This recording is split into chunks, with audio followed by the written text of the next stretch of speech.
তুমি তো বিদেশ থেকে কত কিছুই মনে করো যে তোমার বউ মনে হয় টাঙ্কি মেরে বেড়াচ্ছে, এখানে যায় ওখানে যায়। আসলে তো আমি এই ধরনের মেয়ে না। আর এটা তো সেটা আমি অ্যাটলিস্ট তোমার জানার কথা। সেটা আমি ভালো করে জানি, আমার বউ যে কারোর সাথে টাঙ্কি মারবে, কারো কাছে যে সময় কাটাবে সেটা জীবন। হ্যালো। হ্যালো, আসসালামু আলাইকুম। ওয়ালাইকুম আসসালাম। কেমন আছো? আমি তো সবসময় ভালো থাকি, এটা তো তোমার জানার কথা।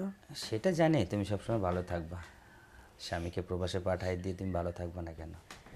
আরে বাবা, আমি তো সবসময় তোমাকে মিস করি, কিন্তু সারাক্ষণ শুধু কাঁদলেই হবে? আমাকে ভালো থাকতে হবে না? এই জন্য দেখো তুমি কথা শেষ করে একটু দেখো, আমি তোমার জন্য সুন্দর করে ভিডিও কলে সাজছি। তাহলে একটু ভিডিও কল দাও না, আমি একটু দেখি। তাই না? হ্যাঁ দাও। আচ্ছা ঠিক আছে, 1 মিনিট। হ্যাঁ, আচ্ছা। উস, আচ্ছা দেখো আমাকে কেমন লাগছে। ওয়ান্ডারফুল। আসলে সত্য কথা কি জানো, হ্যাঁ, তোমাকে সাজুগুজু করলে না আরও অনেক সুন্দর লাগে। আচ্ছা, তুমি কই গেছিলা বলো তো? রিয়েলি আমি কোথাও যাই নাই, এই তোমার জন্য বসে আছি, কারণ আমি জানি যে তুমি আমার এই সময়টা ফোন দিবা, তাই। সত্যি? হ্যাঁ, ওয়াও, এইটা তোমার মনে ধারণা ছিল না।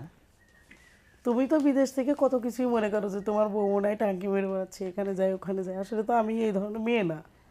আর এটা তো সেটা আমি অ্যাটলিস্ট তোমার জানার কথা। সেটা আমি ভালো করে জানি, আমার বউ যে কারোর সাথে টাঙ্কি মারবে, কারো কাছে যে সময় কাটাবে সেটা জীবনেও হবে না। আচ্ছা শোনো না, হাতে না অনেক ব্যথা। হ্যাঁ, আমি মোবাইলটা এভাবে ধরে রাখবো, একটু অডিও কলে যাই। আচ্ছা ঠিক আছে। ওকে। আচ্ছা। আচ্ছা বলো, কি সারাদিন কি বাসায় ছিলা না বাইরে গেছিলা? সারাটা দিন অনেক ব্যস্ত ছিলাম, অনেক কাজ করলাম, তোমার কথা ভাবলাম, ভাবতে ভাবতে রাত হইলো, এখন ঘুমাবোর আগে তোমার একটু ফোন দিলাম। তাই? আমি তো ভাবছি তুমি তো, আমি তো বাঙালি তাই না? তো আমি ভাবছি তুমি মনে হয় বিদেশ থাকো, সুন্দরী দেখে দেখে আমার কথা তোমার মনেই পড়ে না। এই তাই যে তো দেখো, সারাদিন একটা ফোনই দিলা না তুমি আমাকে। তোমরা মেয়েরা বুঝছো, সব সময় যে এটাই ভাবো, তোমরা আসলে কি বলো তো? আসলে আমরা যে কি, একটা কথা মনে রেখো, যে বেশি ভালোবাসে সেই কিন্তু বেশি সন্দেহ করে। এই যে কিছু আগে একটা শালির সাথে কথা বললাম, এই শালিরও একই এই তো বোবান এই জানা। কি বললা তুমি? না না, ওই যে অফিসের এক ম্যাডামের সাথে কথা বললাম তো, তাই বলছিলাম আর এই কি। শোনো, কথা ঘুরিও না, কি বললা তুমি সত্যি করে বলো। শোনো, আমি একটা কথা বলি, আমি বলছি একটা ম্যাডামের সাথে অফিসে গিয়ে কথা বলছি, এটাই হয়তো মানে মুখ ফুসকে অন্য একটা বেরিয়ে গেছে, তাই বলে কি এটা নিয়ে তোমাকে ভাবতে বুঝতে হবে? পারছি। আরে বাবা, এটা কি বুঝতে বাকি থাকে? এই যে হক কথা ফক করেই বের হয়, আমি কি বুঝি না? আমি কি ছোট? দেখো, আমি সত্যি রিয়েল কথা বললাম, আমি অন্য কোনো কথা ভাবি নাই বুঝছো। হুম, এই তুমি বললা তাই বুঝলাম। আমি কি বলছি তোমাকে বলো তো? এই যে বললা যে তুমি কাউকে দেখো নাই করো না, তুমি আমার কথাই ভাবো। তুমি বললা তাই বুঝলাম, না বললে তো আর বুঝতাম না।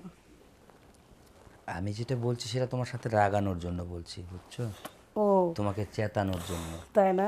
তাহলে একটু রাগি ঝগড়া করবে? আমারও ইচ্ছা করছে তোমার সাথে ঝগড়া করতে। কেন? এই যে আমি তুমি বললা যে আমাকে রাগাবা। না না, তোমাকে রাগলে যে ভালো লাগে তাই তোমাকে একটু রাগালাম আমি। এই শোনো, আমার কিন্তু মাথাটা গরম হয়ে যাচ্ছে বুঝছো। তুমি এখন ফোনটা রেখে দাও, আমি আর তোমার সাথে কথাই বলবো না। কেন? তোমার মুডটাই নষ্ট করে দিলা। সারাদিন তোমার জন্য সুন্দর করে সেজে গুজে আমি বসে আছি, আর তুমি কি কথা বললা যে কোন শালিরে ফোন দিচ্ছে? শোনো, এই শাক দিয়ে মাছ ডাকবা না, ঠিক আছে? আহা, আরে তোমার বোনের সাথে ফোনে কথা বলছি। তাহলে কিন্তু আমার বোনকে আমি কিন্তু এক্ষুনি ফোন দিয়ে হ্যাঁ দেখবো। অবশ্যই, তোমার ফোন দিলে শোনো, আমার সাথে লুকোচুরি চলবে না। প্লিজ বিশ্বাস শোনো, করো। আমার আর ভাল লাগছে না তোমার সাথে, আমি আর কথাই বলবো না। শোনো, আমি সত্য কথা বলছি, তোমার যদি কোনো বাটন ফোন থাকে অবশ্যই তোমার বোনকে ফোন দিয়ে জিজ্ঞাসা করতে পারো। আমি তোমার বোন প্রিয়ার সাথে সত্যি কথা বললাম। আচ্ছা আর থাক, তোমার বিশ্বাস বাবার না, করলাম। শোনো, তোমার বাবার না অসুখ হয়েছে বুঝছো, এটাই আমার কাছে ফোন দিয়ে বলছিল যে সত্য কথা আপুকে না বলে দুলাভাই তোমারও বলে। এই যে, বাবা অসুস্থ আর আমি জানি না? তুমি জানবা কি করে? এই যে তুমি আমার সাথে কথা বলতেছো, দেখো তোমার ছোট ফোনে কতবার ফোন গেছে মনে হয়, দেখো। কি বলো তুমি? আচ্ছা যাই হোক, যেহেতু তুমি জানছো, আমি কথা শেষ করেই বাবাকে ফোন দিব। ঠিক আছে, তুমি তোমার বাবার সাথে কথা বলে দেখো। আর শোনো, যদি যাতে মন চায় তুমি চলে যাবে, হ্যাঁ? আচ্ছা ঠিক আছে। আর শোনো, তুমি সাবধানে থেকো, আর ঠিক মতো খাওয়া দাওয়া করো। এবার ঠিক হয়েছে তো? আমার কথা বিশ্বাস হয়েছে তোমার? আমি কখনো মিথ্যা কথা বলি না বুঝছো। আচ্ছা তুমি মিথ্যা বলো কি না বলো, আমি তো এখন কথা বলতেছি, আমি তো ফোনটা কেটেই তো 1 সেকেন্ডও দেরি হবে না আমার বাড়িতে ফোন দিতে। হ্যাঁ অবশ্যই তুমি ফোন দিতে পারো, সমস্যা কি? তুমি খাওয়া দাওয়া করছো?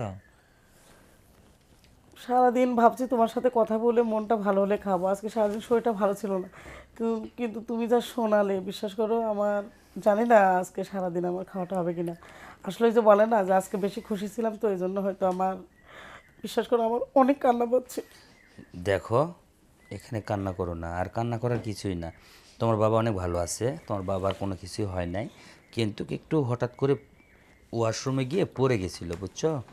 পড়ে যাওয়ার কারণে একটু পায়ে ব্যথা পাইছে, এটাই তোমার বোন আমাকে ফোনে বললো। আপুকে এত কিছু বলার দরকার নেই।